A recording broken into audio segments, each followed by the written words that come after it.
Estamos analisando a parte geral do Código Penal, agora no título 2 do crime. Antes de analisarmos o artigo 13, é importante termos em mente a conceituação do que vem a ser o crime e quais são os seus elementos, para que depois possamos analisar o artigo 13 com um conteúdo mais aprofundado e mais esclarecido. Então vamos analisar quanto ao conceito do crime. Existem basicamente três tipos de conceito de crime que a doutrina coloca: o conceito formal, o conceito material e o conceito analítico. No conceito formal, crime é conduta que atenta contra a lei penal editada pelo Estado. No sentido formal, atacar a lei, atentar contra a lei. No sentido material, o crime é a conduta que viola os bens jurídicos mais importantes. No caso, atentar contra os bens jurídicos, contra o conteúdo da norma. Então, existem esses dois conceitos, o conceito formal e o conceito material de crime. Existe ainda um terceiro conceito, que é o conceito analítico. O conceito analítico se divide em três tipos de conceituação analítica: a bipartida, tripartida e quadripartida.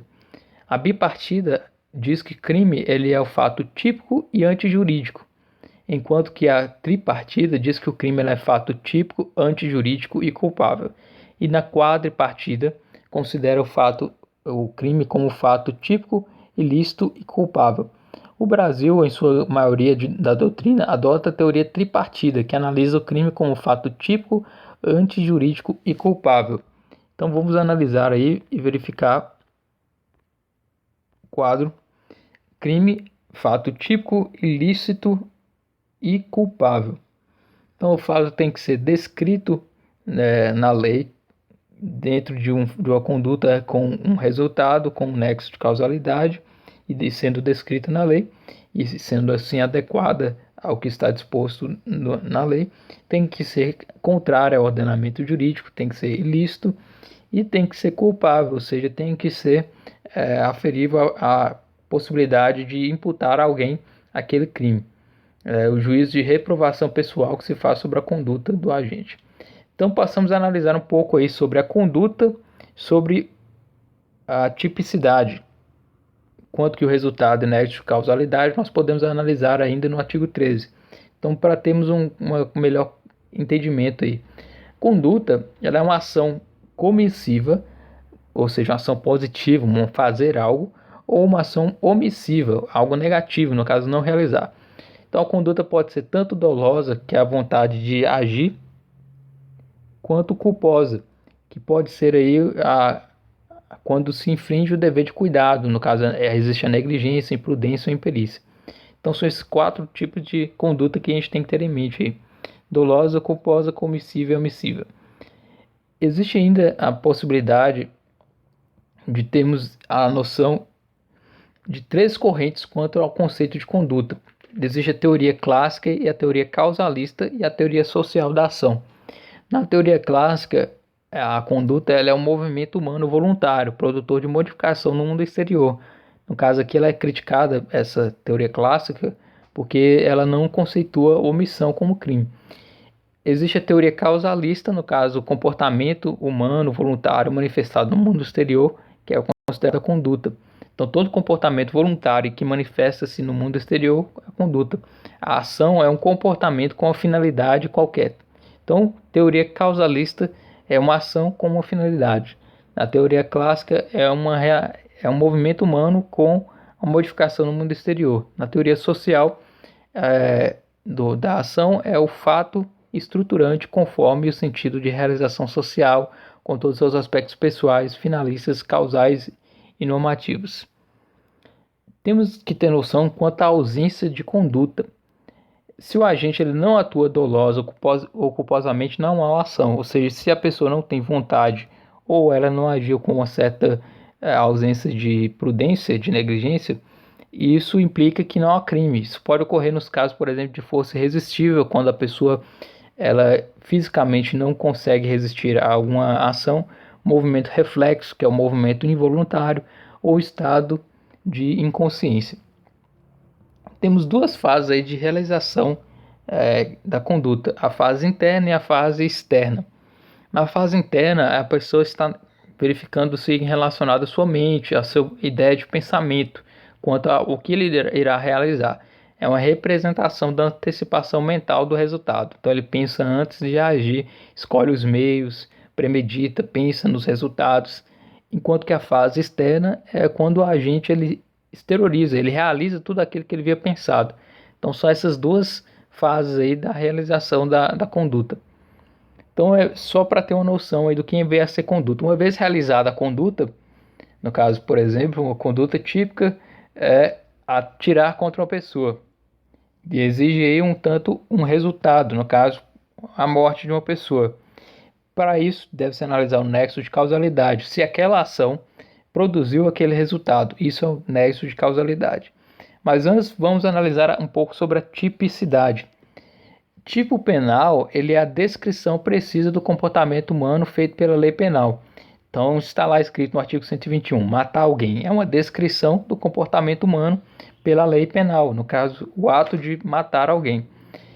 Existe também a tipicidade penal, que não pode ser confundido com tipo penal. Tipicidade está relacionada à subsunção perfeita da conduta praticada pelo agente ao modelo previsto na lei. Então, a tipicidade é a verificação se aquela conduta da pessoa que a pessoa realizou se aplica e se adequa ao que está descrito na lei. Matar alguém, aí verifica se o fato houve a pessoa morta, se houve a ação daquela pessoa, portanto, verifica-se que ocorreu o que está descrito na lei, matar alguém, portanto, vai ser iniciado aí o processo e todas as implicações penais. Existem dois tipos de tipicidade que é importante ressaltar: a tipicidade formal e a tipicidade conglobante. Na tipicidade formal, verifica-se se há uma existência de previsão legal para a conduta e sua adequação atípica. Por exemplo, se há previsão no Código Penal de que matar alguém é considerado crime, aí é uma tipicidade formal, verifica-se em relação à conduta realizada se aquilo foi considerado adequado e, portanto, verificou-se que ocorreu a subsunção. Agora, na teoria da tipicidade conglobante, deve ser observado dois requisitos. Primeiro, se aquela conduta é antinormativa, ou seja, se ela foi contrária à norma penal, e se ela é materialmente típica, ou seja, se ela ofende bens jurídicos relevantes para o direito penal. E isso aí verifica-se em relação a, por exemplo, os crimes de menor potencial ofensivo, os crimes de menor relevância, que são considerados tipicidade materialmente típica ausente, no caso, quando a pessoa realiza algo que é considerado de menos relevância. Temos que ter noção aí a adequação típica. A adequação típica ela é a adequação entre a conduta do agente e o tipo penal incriminador. Ou seja, quando se verifica que há uma adequação entre o que foi realizado e o que está descrito na lei, ocorre a adequação típica. Importante notar a adequação típica de subordinação imediata, ela é aquela adequação que é considerada incompleta, no caso que não cumpriu todos os requisitos, por exemplo, uma tentativa de homicídio. Então tivemos essa noção aí breve sobre a conduta e sobre a tipicidade. Então todo fato típico ele considera como uma conduta, ou seja, uma ação ou omissão, por exemplo, atirar contra uma pessoa. Um resultado, no caso, a morte da pessoa. Verifica-se o nexo de causalidade. Se aquela pessoa morreu e em razão do que ela morreu? Do tiro da outra pessoa. Então ocorreu o nexo de causalidade entre a conduta e o resultado. E depois verificado isso, se há a tipicidade, se aquela conduta e aquele resultado verificados se adequam a algo que está descrito na lei como considerado como crime. Quanto à ilicitude e à culpabilidade, considerado também como elementos do conceito de crime, eles serão analisados em outros artigos do Código Penal. Portanto, deixamos aí por enquanto para uma análise posterior. Passamos agora a analisar, então, enfim, o artigo 13, que trata justamente sobre o nexo de causalidade e sobre o resultado. Então está aí, relação de causalidade, do artigo 13. Artigo 13. O resultado de que depende a existência do crime somente é imputável a quem lhe deu causa. Considera-se causa a ação ou omissão sem a qual o resultado não teria ocorrido. Então, somente é imputável a quem deu causa ao resultado. Então vamos dar um exemplo. O resultado ele é verificado, né? Ele induz a investigação do crime e verifica-se quem deu causa àquele resultado. Essa pessoa que deu causa àquele resultado é que será considerada imputável, que vai incidir sobre ele a conduta considerada criminosa e que será com ele verificada aí a sua possível punição. Então a relação de causalidade ela está ligada ao elo necessário que une a conduta praticada pelo agente e o resultado por ela produzido. Toda conduta tem um resultado, toda ação tem uma reação. Então, para que ocorra um indiciamento e alguma imputação quanto ao crime, deve-se verificar quem deu causa àquele resultado. Então, se vemos um corpo morto no chão, temos que verificar quem foi o causador daquela morte. E ele será, portanto, aí o imputável. Se uma pessoa não deu causa àquele resultado, portanto, ela não pode ser imputável. No Código do artigo 13, aí trata sobre o conceito de causa. O que é causa? Causa é uma ação ou omissão sem a qual o resultado não teria ocorrido. Então, se a pessoa não tivesse desferido aquele tiro contra a outra pessoa, ela não teria morrido. Então, é uma ação sem a qual o resultado não teria ocorrido. Se a pessoa não tivesse atirado, a outra pessoa não teria morrido. Então, portanto, essa é a ação verificada aí quanto ao resultado. Então, ela tem o seu elo, tem a sua ligação quanto ao resultado. Importante ressaltar que o artigo 13, boa parte da doutrina considera como o resultado de natureza material, aquele resultado que deixou vestígio, resultado naturalístico. Existem 3 teorias aí quanto à relação de causalidade, a relação entre a conduta e o resultado e o seu nexo. A teoria da causalidade adequada, a teoria da relevância jurídica e a teoria da equivalência dos antecedentes causais.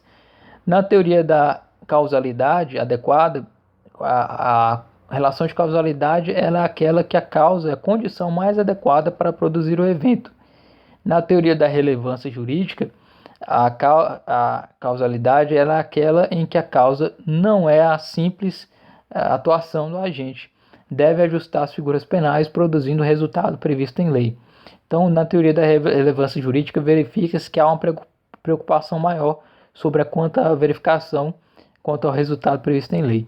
E temos a última teoria, a teoria da equivalência dos antecedentes causais, ou conditio sine qua non. Ou seja, tudo quanto concorre para o resultado é causa. Então, tudo aquilo que for realizado e que ocorra para o resultado é considerado causa. Todas as forças concorrentes para o evento, no caso concreto, apreciadas isoladamente ou conjuntamente, equivale-se à causa. E essa teoria da equivalência dos antecedentes é adotada no Código Penal. Então, exemplo, se a pessoa não tivesse atirado, ela não teria causado o resultado. Então, portanto, essa é a relação causal, essa é a conduta que causou o resultado. Agora, se essa pessoa não tivesse comprado aquela arma, também não teria obtido aquele resultado de ter atirado naquela pessoa. Então, a teoria da equivalência dos antecedentes tem esse problema aqui, poderia decorrer dela um regresso infinito. Se essa pessoa não tivesse comprado aquela arma, ela não teria atirado na pessoa e não teria tido o resultado. Se o vendedor não tivesse vendido a arma, ele não teria dado aquela arma e não teria realizado aquela conduta. Se aquele vendedor não tivesse adquirido aquela arma de uma fábrica ou de outro revendedor, a conduta não teria ocorrido. Então, portanto, há um regresso ad infinito.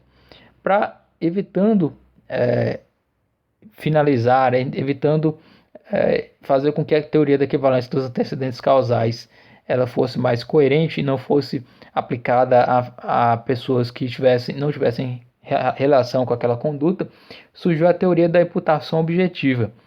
A teoria da imputação objetiva, para a limitação da causalidade natural, no caso que é fundada na teoria da equivalência dos antecedentes, é necessária a verificação da existência de uma relação de imputação objetiva entre a conduta e o resultado, de modo que a atitude do agente tenha produzido um risco juridicamente relevante e proibido ao bem jurídico.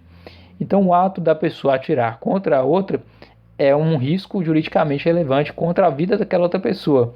Então aquilo vai ser considerado como aí verificado dentro da relação causal.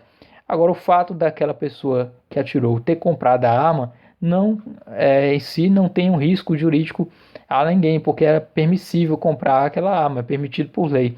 Então não há um risco jurídico relevante.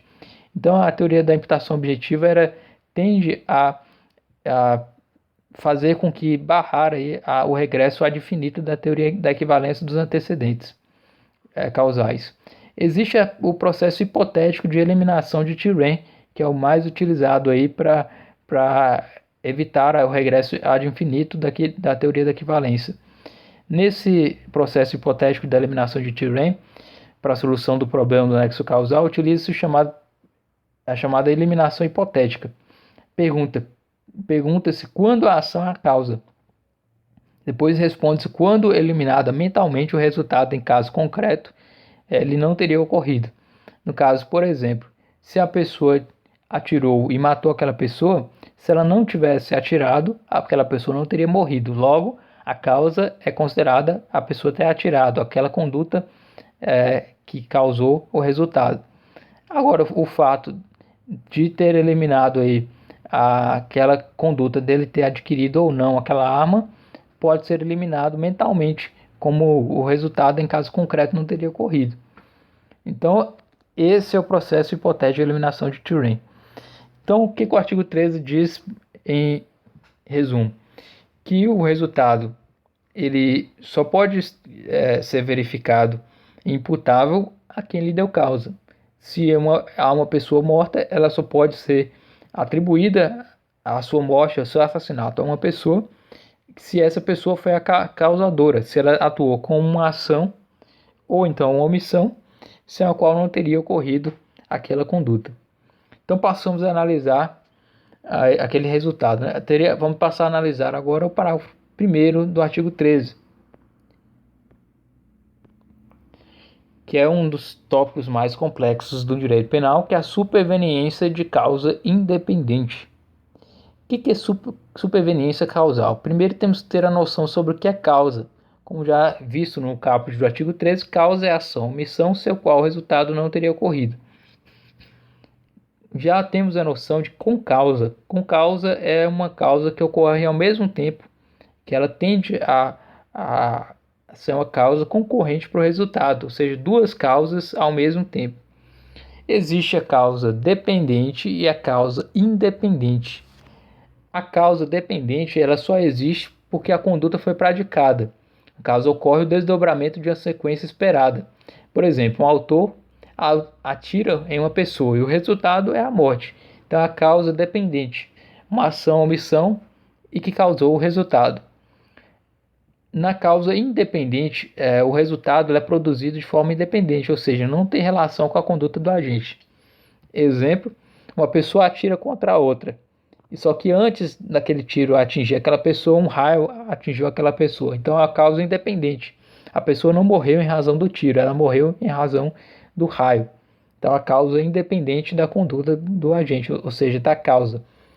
Não foi necessária uma ação para que aquela pessoa tenha tido o resultado morte.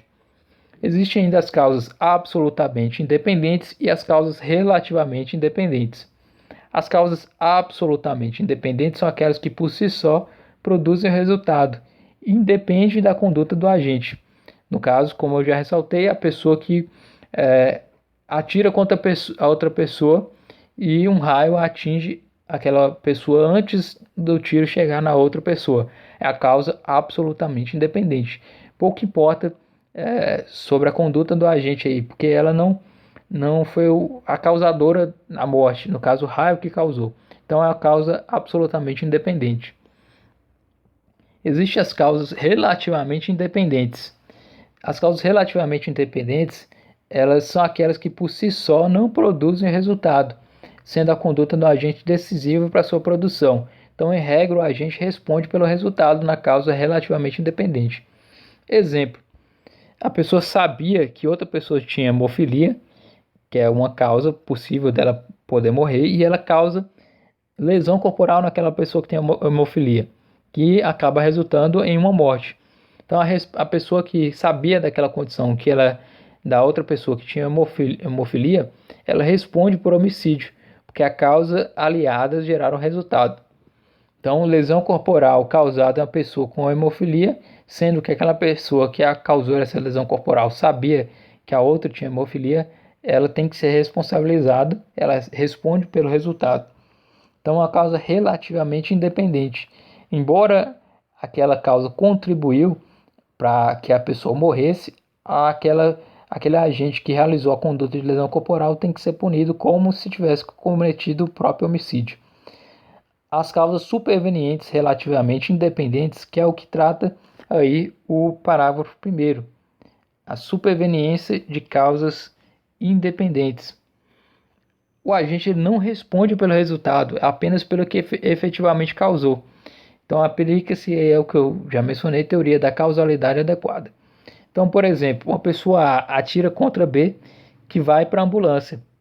A pessoa que vai para a ambulância expõe um acidente no caminho e mata a pessoa B. No caso, a pessoa A ela só vai responder por tentativa de homicídio, porque a causa da morte não foi em decorrência da sua atuação. Então, aí o parágrafo 1º. A superveniência de causa relativamente independente exclui a imputação quando por si só produziu o resultado. Os fatos anteriores, entretanto, imputam-se a quem os praticou. Então, se a pessoa teve uma conduta de atentar contra a vida da pessoa e depois ela vem a falecer por outra razão que não seja a sua própria conduta inicial, ela só vai responder para aquilo que praticou.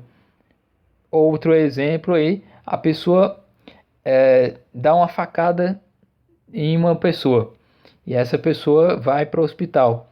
No hospital, o hospital pega fogo e aquela pessoa morre. A pessoa que deu a facada só vai responder pelo que ela provocou, no caso, a lesão corporal. O resultado morte não pode ser imputado a ela, porque ela não causou o resultado morte. Ela apenas causou a lesão corporal. Então, ela só responde pelos fatos anteriores e imputa-se a quem praticou. No caso, lesão corporal. Né? E o resultado morte foi por outra questão que não foi sua própria ação, sua própria conduta. Temos agora o parágrafo 2º, que trata sobre a relevância da omissão. Quando é que uma omissão pode implicar aí em um crime ou ser penalmente relevante? Então, relevância da omissão. Parágrafo 2º. A omissão é penalmente relevante quando o omitente devia e podia agir para evitar o resultado. O dever de agir incumbe a quem? A. Tenha por lei a obrigação de cuidado, proteção, vigilância. B. De outra forma, assumiu a responsabilidade de impedir o resultado. C. Com seu comportamento anterior, criou o risco da ocorrência do resultado. Então, em regra, uma omissão ela não é penalmente relevante. Ou seja, o fato de você não fazer nada não implica em ser considerado crime. A omissão ela só se torna relevante quando a pessoa devia e podia agir para evitar o resultado. Então, é penalmente relevante quando o omitente devia e podia agir para evitar o resultado. O dever de agir aí implica, no caso, em ser penalmente relevante uma omissão. Existem essas 3 hipóteses aí, que é o de dever de agir, quando a pessoa devia agir e ela não agiu. Tenha por lei a obrigação de cuidado, proteção, vigilância. No caso, por exemplo, os policiais, bombeiros estarão implicados aí, que eles têm o dever de agir e se eles não agirem, estarão aí implicando na relevância penal. Né? Eles vão ser punidos criminalmente se eles atuarem com omissão. No caso, a pessoa ela vai agir com o dever jurídico de agir para evitar o resultado. No caso aí do inciso da letra B, de outra forma, assumir a responsabilidade de impedir o resultado. Né? No caso, por exemplo, a babá que trata de cuidar da criança, ela assumiu a responsabilidade. Né? O primeiro caso é por lei a obrigação, no caso dos policiais e bombeiros, que têm o dever de agir. No caso que assumiu a responsabilidade, a babá em relação às crianças tem a responsabilidade aí. Se ela se omitir em relação a alguma coisa que possa causar lesão jurídica da criança, aí ela vai responder pelo resultado. Ou, letra C, com o seu comportamento anterior, criou o risco de ocorrência do resultado. Então, com o comportamento da própria pessoa, causou aquele aquele resultado. No caso, por exemplo, a pessoa que jogou fogo numa casa, ela tem o dever jurídico aí de atuar também, né, por causa do comportamento dela que causou aquela atuação, aquele ato que gerou aí a possibilidade de ocorrer crime. Então, a omissão ela pode ser penalmente relevante desde que ocorra o dever de agir. Quando a pessoa é obrigada a agir e quando ela não age, ela tem que ser considerada imputável criminalmente. Existem dois tipos de omissão que tem que ser ressaltado aqui: a omissão própria, que é aquela descrita na lei, por exemplo, omissão de socorro, a pessoa deveria atuar com uma atuação, no caso, deveria atuar em prol de socorrer aquela pessoa e ela se omite. E ocorre a omissão imprópria, que é o dever jurídico de agir para evitar o resultado, que é esse descrito no parágrafo 2º do Código Penal. Então, verificado isso, a relevância da omissão. Então, verificamos aí o artigo 13, tratamos sobre o crime, fato típico, ilícito e culpável, sendo o crime como fato típico algo que exige uma conduta, seja ela dolosa ou culposa. Nessa conduta tem que ocorrer um resultado em decorrência dessa conduta e há um nexo de causalidade entre a conduta e o resultado. E essa conduta com esse resultado tem que estar descrito na lei como sendo crime e tem que ocorrer a tipicidade, ou seja, tem que ocorrer a adequação entre o fato considerado aí e o seu resultado como algo como sendo criminoso enquadrado na lei. Existe a licitude, que é a contrariedade da lei, aquele ato tem que ser contrário ao ordenamento jurídico, e o fato também de ter a culpabilidade, que será analisado aí em outros aspectos. Então isso é o crime, fato típico, antijurídico e culpável. Nisso tudo, o resultado ele só pode ser atribuído, só pode ser imputado a uma pessoa que deu causa.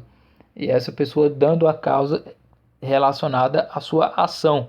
Se ela atuou para que ocorresse aquele resultado, ela tem que ser imputável criminalmente também. E ressaltada a superveniência de causa independente.